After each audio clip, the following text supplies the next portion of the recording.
Thank you so much.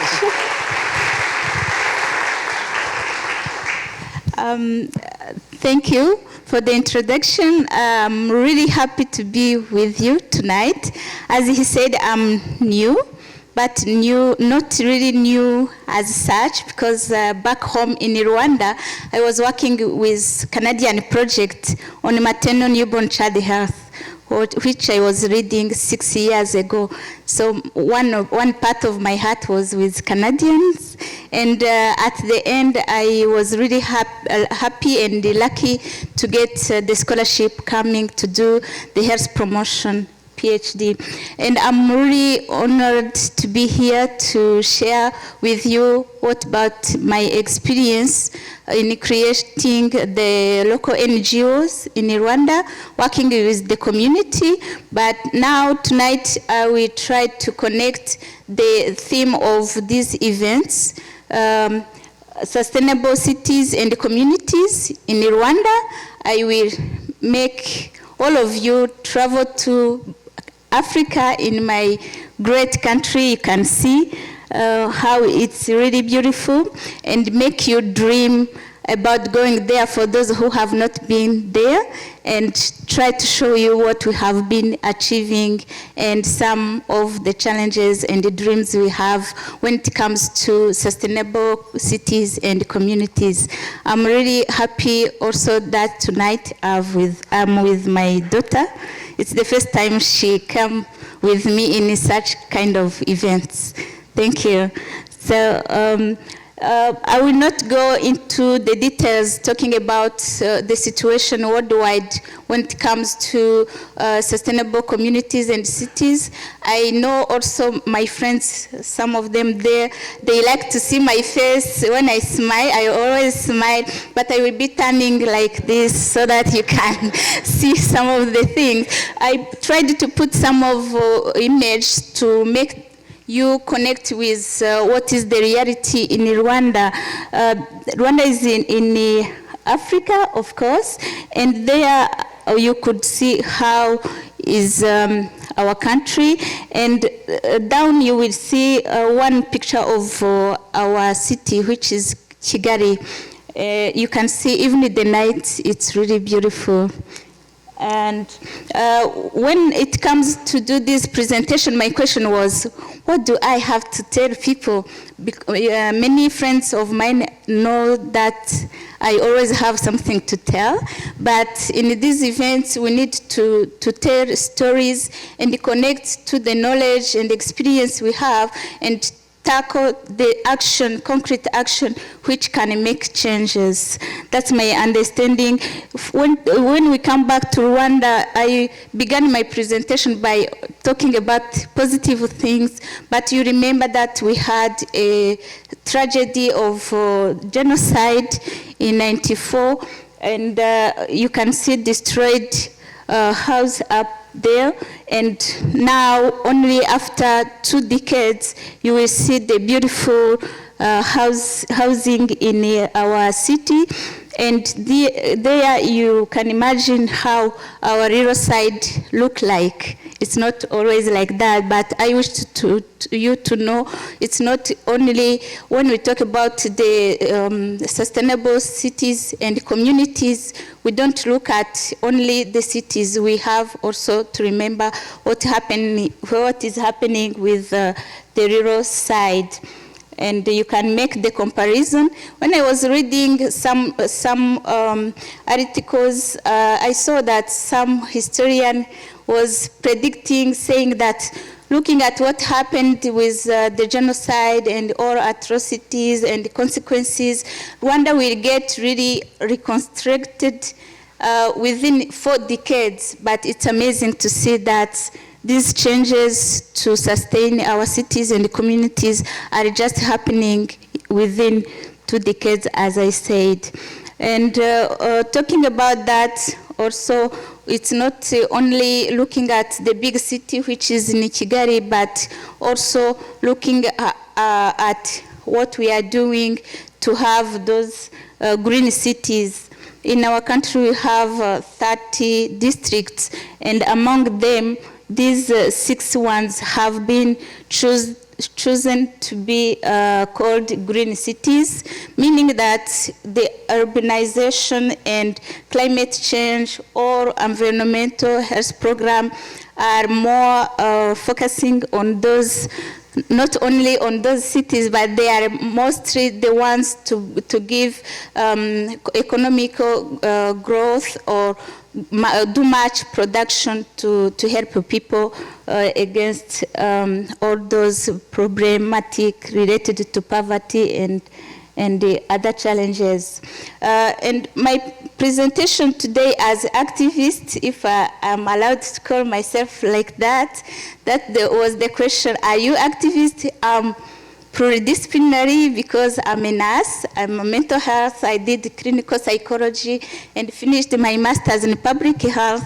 But when it comes to the community, I see myself as an activist because I like to be the voice of others and to make change and help others really to attain and sustain the goals they might have in their life. And to make the connection with what I'm doing as an activist, I said, yes, community and cities, sustainability, how do I see that? Or how do I feel the intervention we are doing, working with Living with Happiness, which is one of the organizations, and the Rwandan Mothers team to attain that goal. I can assure you, wherever you will go, I believe we can't achieve all those development, climate change, without working on the preliminaries.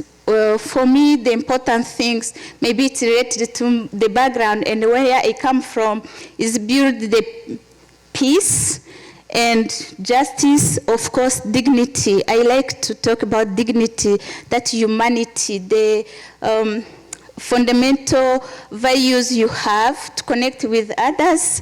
Louis was talking about the connection. I like that word. How do you meet together? How do you use the strength?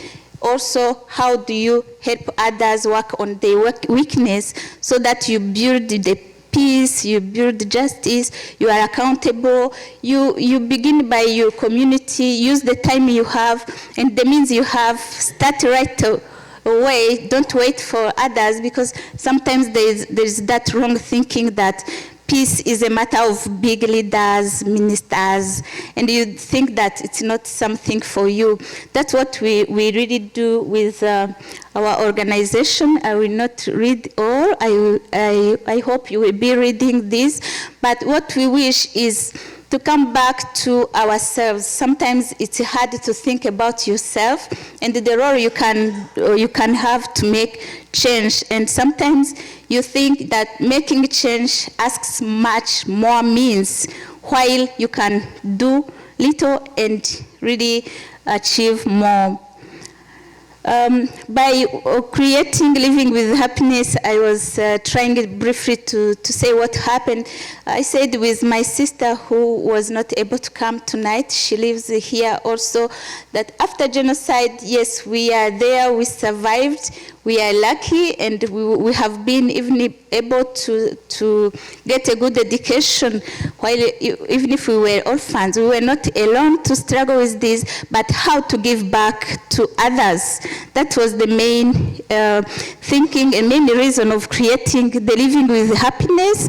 And I like movies. I was looking to the movies, and sometimes the question was, are you happy? And so I could see many women really very self-confident saying, yes, I'm happy. And my question was, if I'm asking myself that question, am I really happy? In that moment, I will not tell you now. No, I can tell you I'm happy now. But in that moment I created the organization, I couldn't really find the real moment I was feeling really happy. And I knew that everyone aspires to be happy, but what was missing to be happy? to my own analysis, maybe you will see later.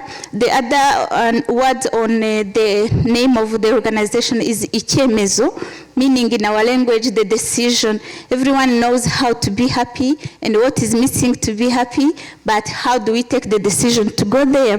That's why with my sister, I was trying really to use the contribution to help our communities being happy with those intervention, community-based mental health services and psychosocial support, anti-gender-based violence interventions, initiative to support youth, because many population in our country are youth, and research action that can't miss now. And you can see here I was with women trying to talk about our lifestyle and the specific issue we meet as women, and of course all goes with the convivial activities to see if we can handle ourselves the problematic, whatever we have in the community. But in 2014, it was not a matter only to talk about our household, how to be reconciliated, how to move on, how to have individual peace and family peace and community peace, and at the end participate to that sustainable cities and communities, as we are saying. But it was also a matter to look at how do we build the future of our kids. And that's the reason why we again created another specific organization, Rwandan Mothers Team. Team meaning together everyone achieves more, because with living with happiness it was men and women, but in this specific one we said maybe mothers need more time to think about their role as mothers. So we created this one for specific reason. Based on experience of genocide challenges, difficulties to survive as young orphans, success and resilience of living positively, and deep willingness to support community to continue living healthy and happily. And you can see we have different activities. There is one of women who were visiting in the hospital to just support. And again, that was a support given by Canadian people. Thank you again. By the help of Mary Beth and the others, they were able to do the fundraising to help people paying their bills in the hospital so that they can go and do the Christmas with their family.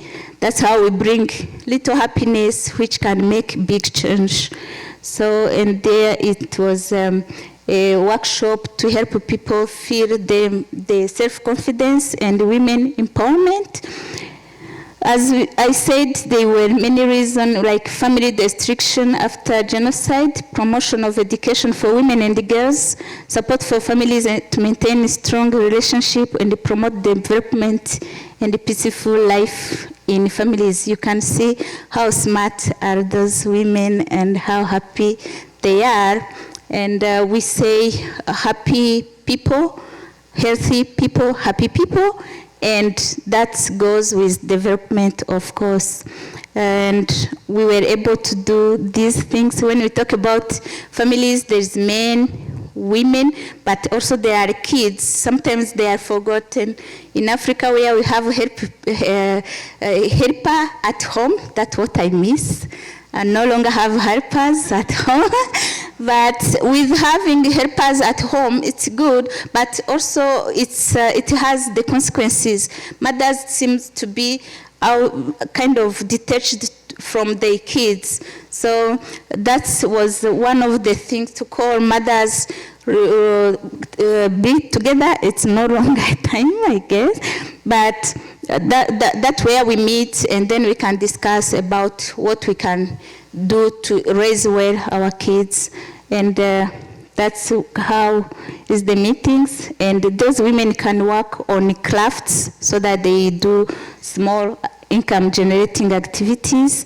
Here you can see what we think to do as future intervention. And if you want, you can go out, there is a table so that you will keep connected with us. Sometimes I say I'm a mother of 5, but I add on that I'm mother of 7 because of these 2 organizations. I'm here for 4 years, but my heart again is in Rwanda, and I'm used to that because I was in Rwanda, my heart being in Canada, and now I'm in Canada, my heart being in Rwanda. Thank you so much to give me the opportunity for that.